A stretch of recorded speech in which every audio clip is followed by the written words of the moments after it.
আসসালামু আলাইকুম। কেমন আছেন বন্ধুরা সবাই? আশা করি আল্লাহর অশেষ রহমতে ভালো আছেন। তো আজকে দেখাচ্ছি যে অনেকগুলো প্লাজো পায়জামা কিভাবে কাটিং করা যায়। অনেকেই একটা একটা করে সেলাই করে, আসলে এভাবে সেলাই করা বা কাটিং করার কোনো যুক্তি নেই।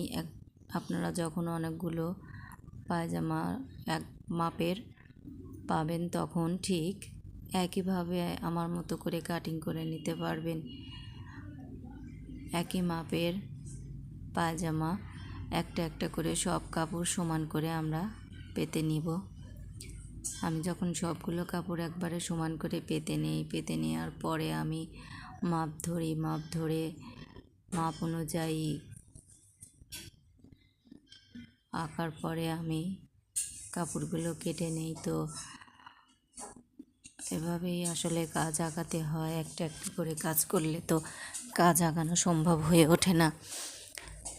আমরা মেয়েরা যারা ঘরে বসে কাজ করি তারা আসলে সংসারের কাজের পিছনে অনেক সময় চলে যায়। সংসারের কাজকর্ম শেষ করে বাদবাকি যে সময়টুকু পাওয়া যায় সেই সময়টুকুতে এই কাজগুলো করতে হয়। তো সংসারের কাজ শেষ করা এবং এগুলো করা সবই ম্যানেজ করতে হয়।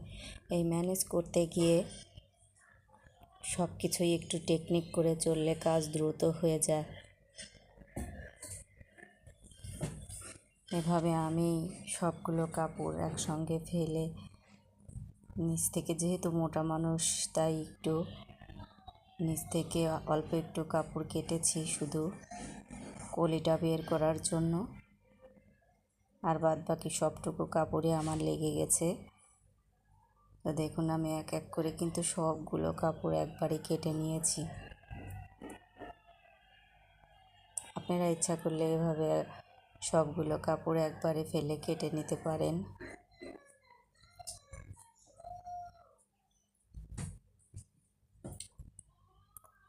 এবং সবগুলো কাপড় কাটার পরে আমি প্রত্যেকটা কাপড় আলাদা আলাদাভাবে ভাঁজ করে ভিতরে কলি দিয়ে রেখে দেব।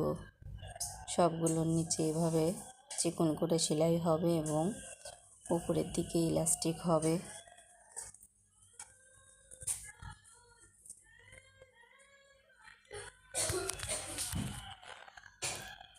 ইলাস্টিক লাগিয়ে দিব, আমরা কলিগুলো সুন্দর করে লাগাবো, লাগিয়ে সেলাই করে নেব। দেখুন আমি মেশিনে সেলাই করে নিচ্ছি। আসলে একটু টেকনিক করে কাজ করলে কিন্তু সব কাজই সহজ হয়ে যায়।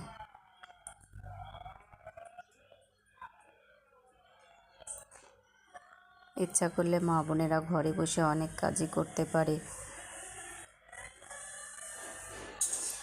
সংসারের কাজের পাশাপাশি একটু কাজ করলে সমস্যা কি? বাইরের কাজ না করে নিজের কাজটা করলে তাও অনেক।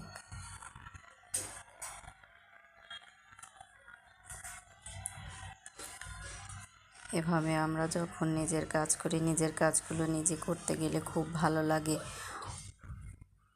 অন্যকে দিয়ে জামা কাপড় তৈরি করে নিলে কত সমস্যা হয়, সেই সমস্যার হাত থেকে রক্ষা পাওয়া যায় এবং নিজের মন মতো করে কাপড় তৈরি করে নেওয়া যায়।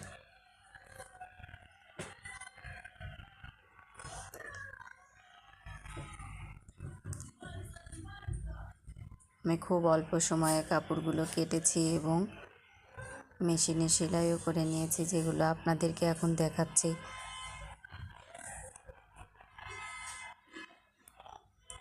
তো বন্ধুরা, আমার ভিডিওটা কেমন লাগলো অবশ্যই জানাবেন এবং আমার পাশে থাকবেন। লাইক, কমেন্ট ও শেয়ার করে আমার জন্য দোয়া করবেন। আল্লাহ হাফেজ।